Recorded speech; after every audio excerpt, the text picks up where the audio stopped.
આજે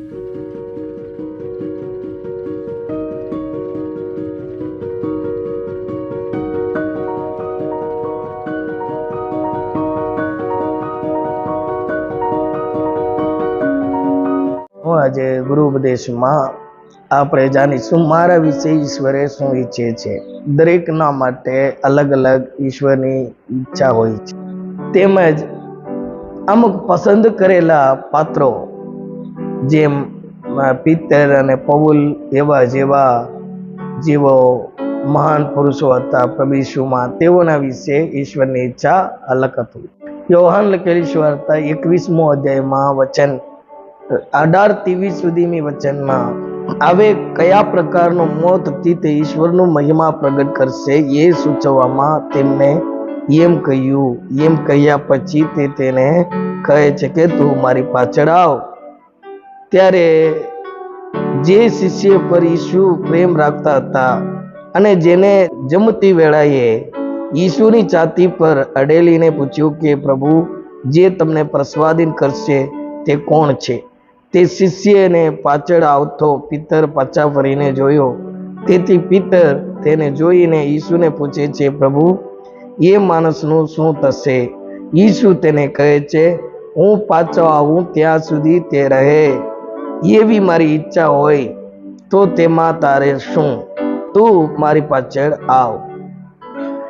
એકના વિશે પ્રભુ ઈસુ કહે છે અને તેના મોત વિશે વાત કરે છે, અને બીજાના વિશે એમ બોલે છે, હું આવું ત્યાં સુધી તે રહે. તે મારી ઈચ્છા હોય તો તને શું? તારા વિશે જે મારી ઈચ્છા છે તે તું પૂર્ણ કર. તેના વિશે જે ઈચ્છા છે તે પૂર્ણ કરશે. એવું છે પ્રભુ ઈસુનો મતલબ. માટે તમારા વિશે પ્રભુ ઈસુની ઈચ્છા શું? પરમપિતા તમારા જીવન વિશે શું ઈચ્છા કરે છે તે તમે જાણવું જોઈએ. તો આપણે આપણા પોતાના જીવનમાં, વ્યક્તિગત જીવનમાં ઈશ્વરની ઈચ્છા જાણવું જરૂરી છે. કોરિન્થીયોનો પહેલો પત્ર અધ્યાય 12 વચન 18-23 સુધીની વચનમાં લખ્યું છે, પણ હવે ઈશ્વરે દરેક અવયવને તો પોતાની મરજી પ્રમાણે શરીરમાં ગોઠવેલો છે. જો સર્વ એક અવયવ હોય તો શરીર ક્યાં હોત? પણ અવયવો ઘણા છે, પણ શરીર તો એક જ છે. આંખથી હાથને કહેવાતું નથી, મને તારી અગત્ય નથી. તેમજ માથાથી પગોને પણ કહેવાતું નથી, મને તમારી અગત્ય નથી. નાના શરીરના જે અવયવો વધારે નાજુક દેખાય છે તેઓની વિશેષ અગત્ય છે, અને શરીરને જે ભાગને આપણે ઓછા માન યોગ્ય ગણીએ છીએ તેઓને આપણે વધારે માન આપીએ છીએ. એમ આપણા કદરૂપ અવયવોને વધારે સોપાયમાન કરવામાં આવે છે. અહીં ઈશ્વર જે તુજ માન આપવામાં આવે છે તેને વધારે તે શોભાયમાન આપ્યા છે. સમાજના અંદર જે હલકા ગણાય છે તેને લઈને ઈશ્વર મહાન કામોને કરી શકનાર દેવ છે. અહીં પ્રભુની પસંદગી સામાન્ય વિશ્વાસી તરીકે મારા જીવન વિશે ઈશ્વરની ઈચ્છા. હું સામાન્ય વિશ્વાસમાં ભણી રહ્યો છું. જેમ બીજાએ વિશ્વાસ કરે છે અને દેવના મંડળીમાં આવે છે, બાપ્તિસ્મા લે છે અને પવિત્ર આત્માનો અભિષેક પામે છે, અને તેઓ એવા જેવા સેવાઓને કરે છે, અને એમ કરીને સામાન્ય જે વિશ્વાસુ જીવનમાં જે કરવાનું યોગ્ય છે તે જ કામ કરે છે. સામાન્ય મસીહ જીવનમાં ઈશ્વરની ઈચ્છા તે પૂરા પાડે છે, કે અથવા તેના જીવનમાં થયેલા અમુક ઘટનાઓને ઈશ્વર અંગીકાર કરે છે. એ સામાન્ય દેવની ઈચ્છા કહેવાય. ના હોત તે અંગીકાર કર્યા, તમને અંગીકાર કર્યા, તમારા જીવનને અંગીકાર કર્યા. તમે જેમ જીવો છો તેમાં ઈશ્વર નાખુશ થયા નહીં, પણ હજુ તમે ઈશ્વરની જે સામાન્ય ખ્રિસ્તી જીવનમાં જે ઈચ્છા રાખ્યા છે, જેમ ખ્રિસ્તી જીવનમાં વિશ્વાસમાં બનીને રહેવાનું દરેકને ઈચ્છા કરે છે તેમજ તમે રહો છો. માટે એ સામાન્ય ઈશ્વરની ઈચ્છાને તમે પૂર્ણ કરો છો. માતીની લખેલી સ્વાર્થા 12મો અધ્યાય 47 થી 50 સુધીની વચન. ત્યારે કોઈએ તેમને કહ્યું, જુઓ તમારા માં ને તમારા ભાઈઓ બહાર ઉભા છે ને તેઓ તમારી સાથે વાત કરવા માંગે છે.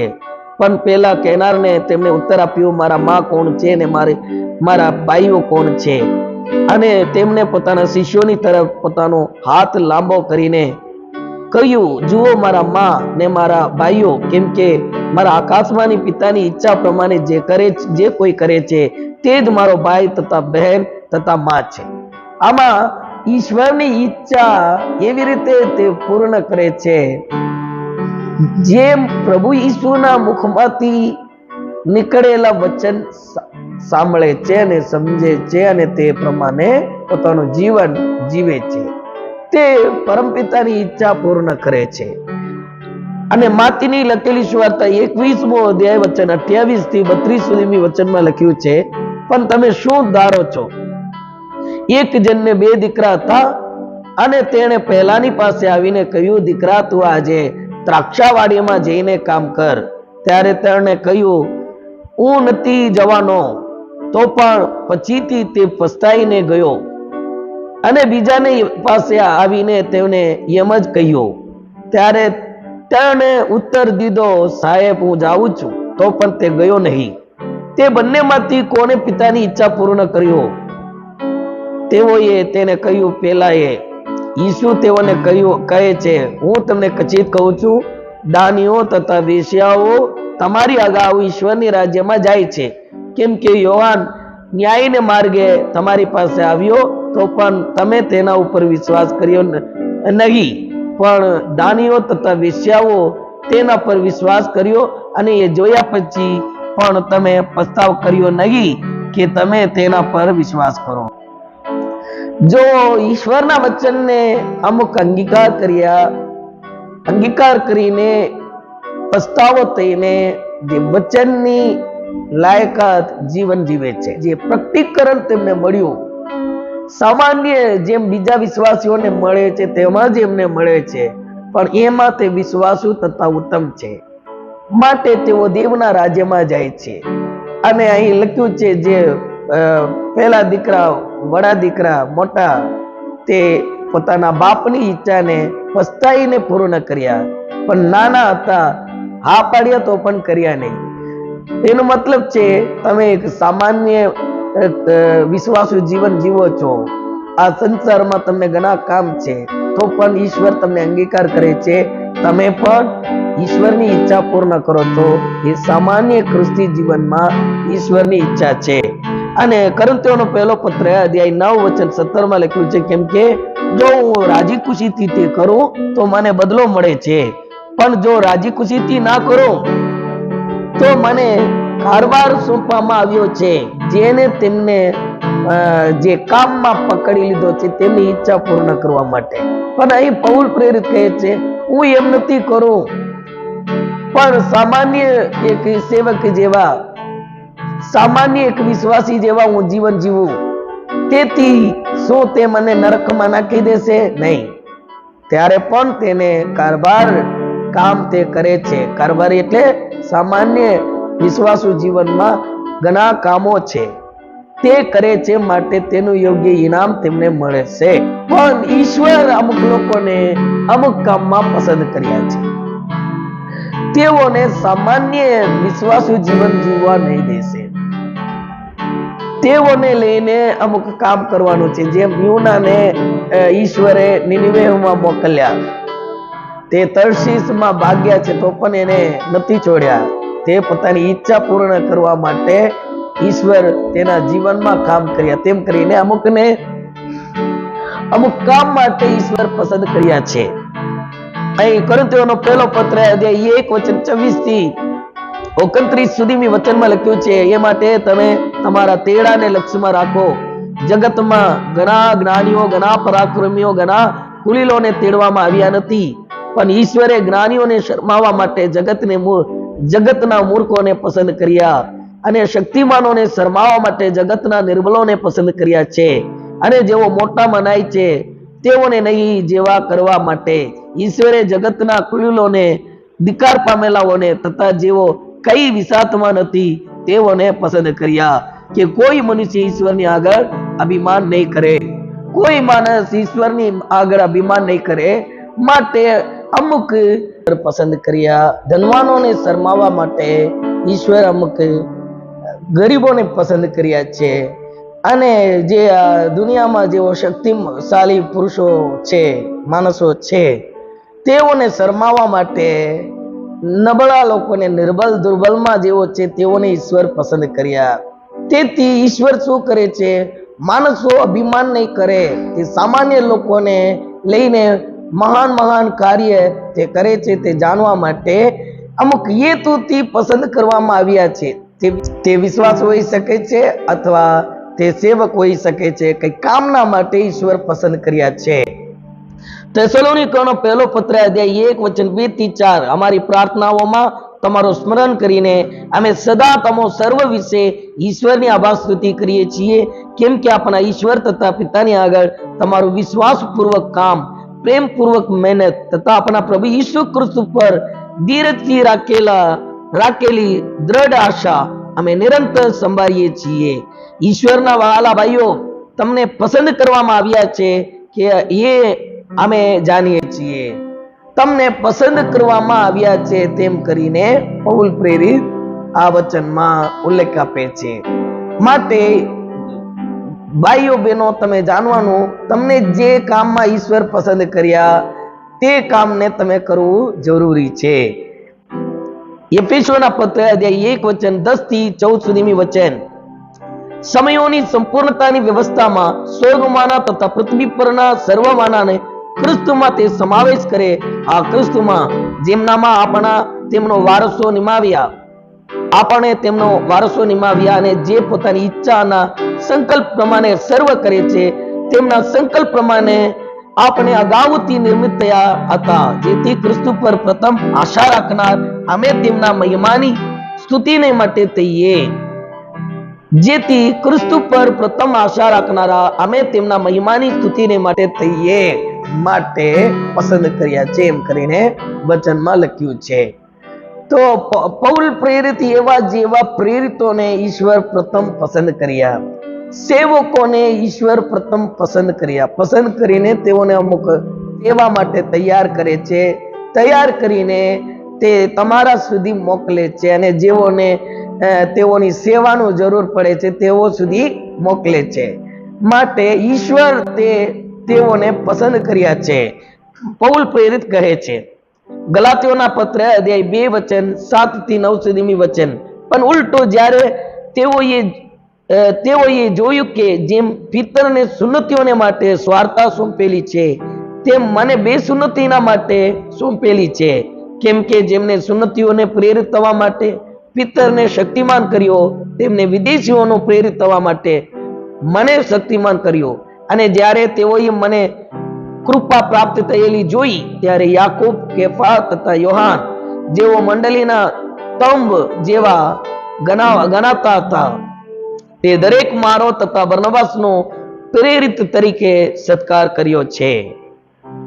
સુન્નતીઓના માટે પિતરને બલવાન કર્યા. યરૂશલેમમાં, યહૂદામાં રહેનાર દરેક યહૂદી લોકોને સેવા કરવા માટે પિતરને ઈશ્વર બલવાન કરીને ઉપયોગ કર્યા, તેમને પસંદ કર્યા. તેમજ જે વિદેશીઓ, જેઓ બિન યહૂદીઓ માટે સેવા કરવા માટે પૌલને ઈશ્વરે પસંદ કર્યા. તેમ દરેકના માટે અલગ અલગ ઈચ્છા છે. તેમ તમે પણ તમારા પોતાના વિશે ઈશ્વર શું ઈચ્છા કરે છે તે તમે જાણવું જોઈએ અને સમજવું જોઈએ, અને તે ઈચ્છા શું છે એમ જાણીને સમજીને તે પ્રમાણે કરવું જોઈએ. જેટલા પૌલ સફળ થયા તેટલું પિતર ત્યાં વિદેશીઓમાં સફળ થયા નહીં. તેમજ પૌલ પ્રેરિત તે વિદેશીઓમાં જેટલા સેવામાં સફળ થયા, તેમ તે યહૂદામાં અને યહૂદીઓના અંદર તેનું સેવાનું સફળ થયા નહીં. બેને અલગ અલગ જગ્યાએ અલગ અલગ કામ માટે, સ્વાર્થા કામ, એક જ કામ છે પણ અલગ અલગ જગ્યાએ અલગ અલગ રીતે તેઓ સેવા કરવા માટે ઈશ્વર તેઓને પસંદ કર્યા અને નિમાવ્યા. તેમ તમારા વિશે વ્યક્તિગત જીવન વિશે ઈશ્વર શું ઈચ્છા કરે છે? આજે તમારા વિશે શું ઈચ્છા? આજ કઈ કામ તમારા માટે ઈશ્વર રાખ્યા? આ મહિનામાં ઈશ્વર કઈ કામ તમને આપેલું છે? આ વર્ષમાં ઈશ્વર તમને કઈ કામ આપેલું છે? તે જાણવું અને સમજવું જરૂરી છે અને તે પ્રમાણે કરવાનું પણ જરૂરી છે. તિમોથીનો બીજો પત્ર અધ્યાય 2 વચન 20 થી 21 સુધી. એક મોટા ઘરમાં માત્ર સોના રૂપાના જ નહીં પણ લાકડા તથા માટીના પાત્રો પણ હોય છે. તેઓમાંના કેટલાક ઉત્તમ કાર્યોને માટે ને કેટલાક હલકા કાર્યોને માટે હોય છે. એ માટે જો કોઈ પાછલાથી પોતાને દૂર રાખીને શુદ્ધ રહે તો તે ઉત્તમ કાર્યને માટે પવિત્ર કરેલું, સ્વામીને ઉપયોગી તથા સર્વ સારા કામના માટે તૈયાર કરેલું પાત્ર થશે. પાછલા દિવસોનું જે કઈ નકામા જે ઈશ્વરનું ના ગમતું કામ કર્યા છે તેને છોડી દેવાનું. છોડીને તમે તમારા જાતને કેવી રીતે પવિત્ર કરવાનો, સ્વામી લઈને તમને ઉપયોગ કરે એવી રીતે તમે પોતાના જાતને તૈયાર કરો. અને તમે બાઇબલ વાંચ્યા કરો, દેવનું વચન વારંવાર વાંચો. તેથી તમે ઈશ્વરની ઈચ્છા શું છે તમે જાણશો અને તમારું જીવનનું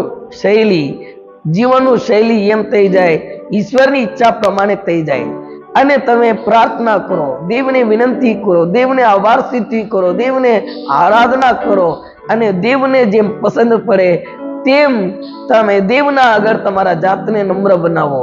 કદાચ ઈશ્વર તમને લઈને આ સંસારના જીવનમાં કઈ મહાન કાર્યના માટે તમને ઉપયોગ કરી શકે છે. પણ યાદ રાખવાનું, ઈશ્વર જ જે દેવ પોતે તમને ઉપયોગ કરવો જોઈએ. તમે પોતે ઊભા થઈ શકતા નથી. મને આ અભિષેક છે, આ તેડું છે એમ કરીને ઈશ્વર તમને જે આ તેડો આપ્યા નહીં, ઈશ્વર જે કામમાં તમને પસંદ કર્યા નહીં, એ કામોને તમે પોતે કહી શકતા નથી આ તેડું મને છે, આ કામ મને ઈશ્વરે સોંપ્યા. એમ કહેવાથી શું થઈ જાય? તે તેડું નથી એમ કરીને બધાના આગળ પ્રગટ કરવામાં આવશે ત્યારે શરમ જ વધશે. અને માટે આ જે કામ મને સોંપાયેલા એમ કરીને તમે પોતે ઊભા થઈ જશો ત્યારે પણ તે કામ ત્યાં નહીં થવાથી શરમ આવી જાય કે તમે અશક્ત હોવાના કારણે બીજા લોકો તમને નિંદા કરે એમ થઈ જાય. માટે ઈશ્વર તમને લઈને ઉપયોગ કરે, ઈશ્વર તમને એ કામના માટે વાપરે. માટે તમારા જાતને યોગ્ય પવિત્ર કરવાનું, સ્વામીની લાયકાત તમે દેખાડવું જરૂરી છે. ફિલિપિયોના પત્ર અધ્યાય 3 વચન 12 થી 14 સુધીની વચન. હજી સુધી હું બધું સંપાદન કરી ચૂક્યો કે સંપૂર્ણ થયો છું એમ નહીં, પણ જેને માટે ખ્રિસ્ત ઈસુએ મને પકડી લીધો તેને હું પકડી લઉં માટે હું આગળ ધસું છું. ભાઈઓ, મેં પકડી લીધો છે એમ હું ગણતો નથી, પણ એક કામ કરું છું, એટલે કે જે પછવાડે છે તેને વિસરીને અને જે આગળ છે તેને તરફ દાઈને ખ્રિસ્ત ઈસુમાં ઈશ્વરની સ્વર્ગીય આમંત્રણને ઇનામને વાસ્તે નિશાનની બની આગળ ધસું છું. અહીં પૌલ પ્રેરિત કહે છે, મને જે કામના માટે મારા દેવે પકડી લીધો છે તે કરવા માટે સર્વ વાતોને છોડીને આગળ ધસું છું એમ બોલે છે. તેમ મારા પ્રિય ભાઈઓ બહેનો, તમે પણ તમારા વિશે ઈશ્વર શું ઈચ્છા કરે છે, કયા કામના માટે તમને રાખ્યા છે તે તમે વ્યક્તિગત રીતે જાણવાનું જરૂરી છે. કેવી રીતે ઈશ્વરની ઈચ્છા હું જાણી શકું તે માટે તમે પ્રથમ ગુરુ ઉપદેશમાં જવાનું, એ નિયમોને પાલન કરો તો તમે દેવની ઈચ્છા તમારા વ્યક્તિગત જીવનમાં શું છે તમે જાણી શકશો અને સમજી શકશો. રોમનો પત્ર 9મો અધ્યાય વચન 14 થી 16 સુધીની વચનમાં તો આપણે શું અનુમાન કરીએ? શું ઈશ્વરને ત્યાં ન્યાય છે? ના, એવું ના થાવું. કેમ કે તે મૂસાને કહે છે, જેના ઉપર હું દયા કરવા ચાહું તેના ઉપર હું દયા કરીશ, અને જેના ઉપર હું કરુણા કરવા ચાહું તેના ઉપર હું કરુણા કરીશ. માટે તો ઈચ્છનારથી નહીં અને દોડનારથી નહીં, પણ દયા કરનાર ઈશ્વરથી થાય છે. માટે ચાહે તેના પર તે દયા કરે છે અને ચાહે તેને તે અટીલો કરે છે. જોવો, ઈશ્વરથી સગળું કામ થાય છે. માટે ઈશ્વરને આપણે આપણા આત્મા, પ્રાણ, શરીર સમર્પણ કરવું જોઈએ. દેવના આગળ નમ્ર થવાનું. જે આકાશ તથા પૃથ્વી અને તેમાં જે કંઈ છે તે સર્વસ્વને બનાવનાર દેવ પોતાના પુત્રને આ જગતમાં મોકલીને તેમની ઈચ્છાને સર્વ માનવ લોકો પૂર્ણ કરવા માટે માંગે છે. માટે ઈશ્વરની ઈચ્છામાં સામાન્ય વિશ્વાસુ જીવનમાં અંગીકાર ઈશ્વરથી કરેલા જીવન એટલે ઈશ્વર જેને અંગીકાર કરીએ એવા પણ વિશ્વાસુ જીવન જીવનાર ગણાય છે. પણ વ્યક્તિગત જીવનમાં ઈશ્વર અમુકને અલગ અલગ તેડો આપ્યા છે અને અલગ અલગ કામ સોંપ્યા છે. તે શું છે તેને તમે ઈશ્વરનું ભક્તિ કરવાથી તમે શોધી કાઢો. નવી રીતે તમને ઈશ્વર લઈને ઉપયોગ કરી શકે છે અને તમને મહાન કામના માટે તમને ઈશ્વર લઈને ઉપયોગ કરે માટે તમે તમારા જાતને દેવને સમર્પણ કરો. ચાલો પ્રાર્થના કરીએ. સર્વશક્તિમાન પવિત્ર પિતા, અમારા પોતાના વિશે તમારી ઈચ્છા પ્રભુજી તે અમે જાણીએ ને સમજીએ માટે અમને મદદ કરો. સામાન્ય મસીહ જીવનમાં જેટલા વિશ્વાસી ભાઈઓ બહેનો છે તેઓને પણ અમે પ્રભુ પરમેશ્વર તમે અંગીકાર કર્યું છે તેમ અમે આજે જાણ્યા સમજ્યા. તેમજ મારા વિશે ઈશ્વરની શું ઈચ્છા શું અને મને ઈશ્વર લઈને શું કામ કરવા ઈચ્છે છે, મારા વિશે ઈશ્વરની યોજના શું છે તે જાણવા અને સમજવા માટે પ્રભુજી મને કૃપા પૂરા પાડો. દરેકના માટે સામાન્ય મસીહ જીવનમાં સામાન્ય ખ્રિસ્તી જીવનમાં પણ અમુકને અમુક કામમાં તમે ઉપયોગ કરો છો, તેમજ અમુકને લઈને અમુક સેવાનું પદ આપો છો, અમુક આત્મિક વરદાન આપો છો, અમુક તેમના જીવનમાં કઈ કામના કઈ કાર્યના માટે તેને તમે અલગ કર્યા છે, પસંદ કર્યા છે. તેને જાણવા અને સમજવા દરેક તમારા બાળકોને તમે મદદ કરો, તમારા દીકરા દીકરીઓને મદદ કરો અને દરેક સેવક લોકોને મદદ કરો માટે પ્રાર્થના વિનંતી કરું છું. પ્રભુજી તેઓને આશીર્વાદિત કરો ઈસુ ખ્રિસ્તના નામમાં. Amen, amen, amen. God bless you. પ્રભુ ઈસુ તમને આશીર્વાદિત